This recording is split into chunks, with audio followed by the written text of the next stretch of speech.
Every single CFA candidate or CFA charter holder at one point had to ask themselves if studying for all these exams to try to become a CFA charter holder in the future was worth it. Like anything else, there are pros and cons. There are some great advantages of being a CFA charter holder, but a lot of sacrifices that you have to make to get there. And for some people, what you give up might not actually be worth the benefits that you get. I generally will tell people interested in investment-related careers that the CFA is something they should certainly consider. So here, in my opinion, the 7 biggest benefits to becoming a CFA charter holder. At number 1, probably the biggest benefit for most people in taking the CFA exams or becoming CFA charter holders is the future job prospects. This might be a good or bad thing depending on how you look at it, because obviously the CFA program is an academic program, and a lot of people, I'm sure the CFA Institute would want to argue that the biggest benefit that you can get out of studying for these exams, taking these exams and become a charter holder, is the knowledge that you gain and being able to apply that knowledge into the investing industry. But the reality is that the CFA program and the CFA exams are so broad in context that there are very few people who eventually become charter holders who use every single thing they learned throughout the CFA program in their day-to-day career. And because of this, in practice, you'll find that a lot of the information doesn't get used. And you really don't need everything that they put on those exams to be able to invest well or work well in the finance industry. I'm not saying there's not an educational benefit there. There certainly is, and I'm going to talk about it in number 3, but it is just not as significant as the future job prospects that the charter can open up for you. The people who value the CFA charter the most are the people who know the most about it. And the people who know the most about it are other CFA charter holders or other managerial level people in the finance and investing industries. Those people are generally the people doing hiring for positions in the finance and investing related industries. Because of the difficulty and scale, another thing that the CFA exams are good at doing is showing who is willing to put in the work. The people who are the most determined, and showing the people who will do anything to be successful. Those traits happen to be extremely desirable to employers and hiring managers, like you can imagine. So having the CFA charter shows them that you have those things. Many people in the industry consider the CFA to be the gold standard. It's very prestigious. So all these things combined just lend themselves very well towards getting new job opportunities in higher positions in your current firm, or switching roles within the industry, or just getting into the industry if you don't work in finance at all. I was talking with a couple people who don't live in the United States, they live internationally, and a lot of people who want to work in the finance industry in the countries where they grew up have an ultimate goal of getting to the United States to work in finance here,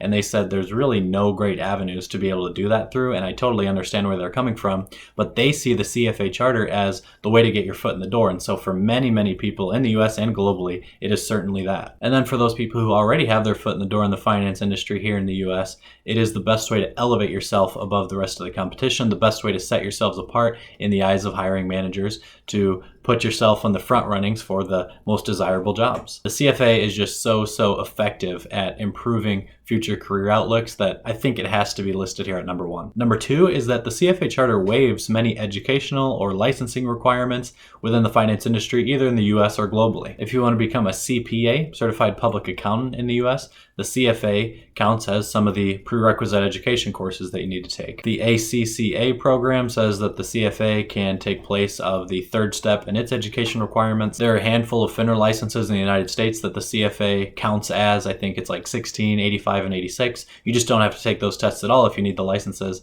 The CFA will count for them. I've heard of other domestic regulatory licenses being waived for CFA charter holders in Brazil, Canada, and Australia, maybe some other nations as well. I'm looking at a list here now. Indonesia, Ireland, Mexico, New Zealand, Peru, Philippines, Portugal, Singapore, South Africa, Thailand, Turkey, United Kingdom, Vietnam. There are many countries around the globe that the CFA charter will act as certain prerequisites for that you would have otherwise had to take and achieve in those countries. For me personally, working in wealth management, I also wanted to become a CFP professional. The CFA acted as a huge prerequisite requirement in the CFP program. I got to skip 2 years of educational requirements that I would have had to take at a local university that I didn't have to take because I had the CFA charter. The CFP organization will accept a couple other designations. It's just the CFA, it's a PhD if you have a PhD in anything, and maybe the CPA as well. All of those will allow you to waive all of their education requirements and just take the exam whenever you want, which is what I was able to do. It saved me years off my life, and I couldn't be more grateful to the CFA and CFP organizations for kind of having that agreement. Number 3 is real world knowledge, and when I say real world, I mean the real investing world, and this is where the educational component of the CFA program comes in. I mentioned it earlier at number 1. It's not number 1, but it probably is the third biggest benefit benefit you get out of becoming a CFA charter holder. The CFA Institute creates their content and their exams in a way that, in my opinion, is far better than any other academic organization I've seen. Much of what you learn in the CFA program is presented in or can be applied in a way that is really beneficial for real-world investing activities. Sure, there's plenty of theoretical stuff on the exams that's just there to challenge you, and like I mentioned, a lot of the information you're never going to use in your career, but more so than in any other academic program I've been involved in, there's also a lot of stuff that's just going to make you better at the job that you want to be working in. And it may be worth mentioning here that this can result in better investment returns for you and your clients. Now, I know that most of my audience on these videos are CFA candidates or CFA charter holders, so I'm sure many of you are painfully familiar with the fact that you can't guarantee investment returns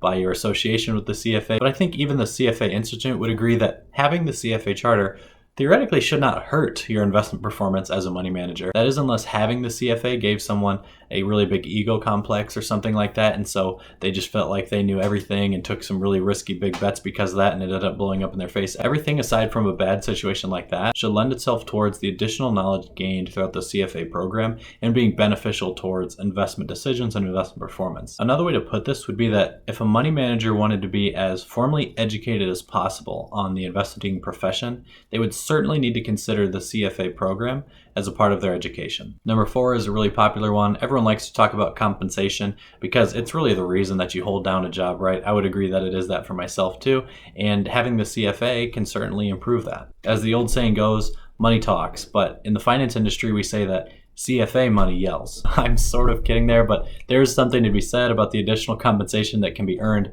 after becoming a CFA charter holder. Now, this can just be related to the first point that I mentioned about opening up new or more senior positions to you and those other positions having a higher compensation package, but you can also start to earn more money even after passing just 1 or 2 levels of the program. A handful of years ago, the website 300 Hours surveyed a little over 700 CFA candidates and charter holders, and what they found was that about 6% of people reported getting compensation increases after passing level 1, and almost 25% of them reported getting pay increases after passing level 2. Then after becoming a charter holder, the compensation can get really fun. Now, the CFA Institute surveys all charter holders and reports the data every year in their annual compensation study on how much money people are making out there with their charter. This information is kind of held behind closed doors. You need to have a login to the CFA website to be able to access it, but that means that any candidate or charter holder can. In 2019, the median total compensation for the average CFA charter holder was $193,000 US. The median compensation for CFA charter holders with 10 or more years of experience in the industry was $325,000 US. Now, I have another video on the channel that covers that survey and gets into a lot of the details on the compensation study. Then I also discuss how having the CFA charter has changed my own personal compensation, and you can check that one out in the link in the description down below. Number 5 on the list is the prestige that the CFA charter carries, and trust me when I say,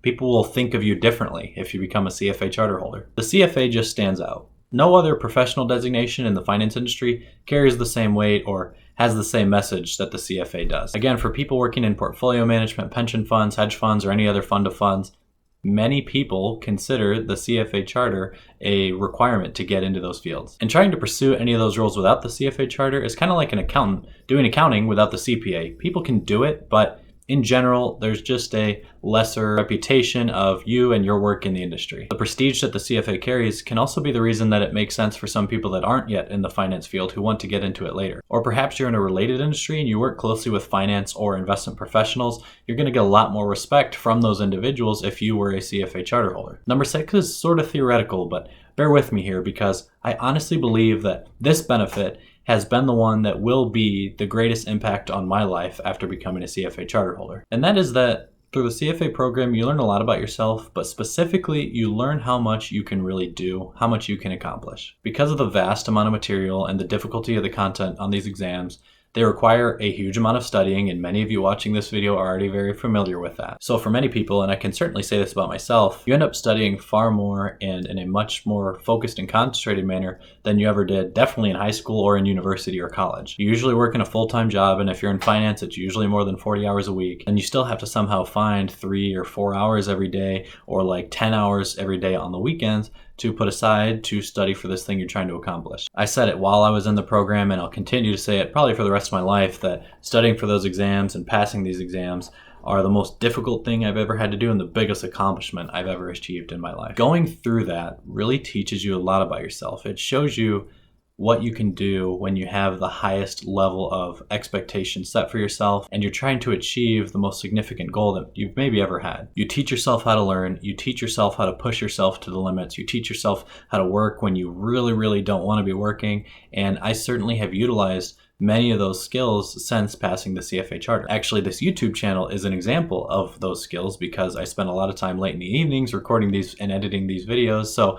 if this YouTube channel ever blows up in the future, you will know that that only happened probably because of the skills that I acquired during the CFA program. The last one on the list is interesting, and it's probably also the quickest benefit that you'll notice once you start studying for the CFA exams. I noticed this probably within the first 3 or 4 days of having started studying for CFA level 1. And that is that studying for the CFA turned you into an athlete, like a physical athlete. This isn't just me saying this. There are countless posts on Analyst Forum and Reddit of people who report sitting down in their non-ergonomic chairs for 3 hours every night, slumped over staring at their page, and when they get up from those long study sessions, their back and neck just like feel really great. They feel really flexible and like they have more energy. Since you're working 95 hours a week and then studying for about 20 hours a week, you're not left with any time to prepare yourself any meals, so you just really end up eating like Cheerios and peanut butter, and your body will learn to adapt to those things and become stronger than it ever has before. It's the same reason that everyone in prison is extremely ripped. They only get to eat ramen noodles and hot dogs, and their bodies learn to adapt and become like well-oiled, high-performance machines just because it's the lowest quality stuff that exists out there,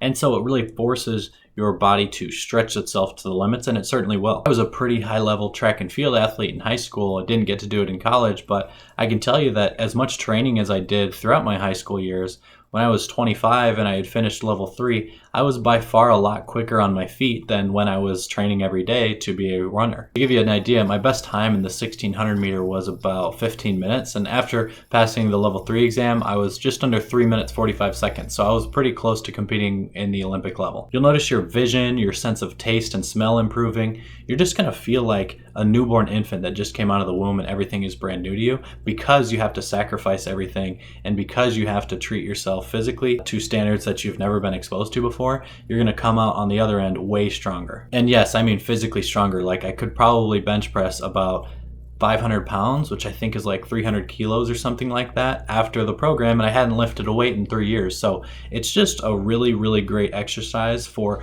your physicality and your well-being. If you got to this point in the video, thank you very much for watching the whole thing. Please check out my links in the description down below if you want to support me on any other websites. You know the YouTube algorithm loves the long watch times, which is why you're here, so thanks a lot. And if you haven't already liked this video and subscribed to the channel, please go ahead and do those. They help me out, they help this channel grow. And as always, thanks for being here. Thanks for watching.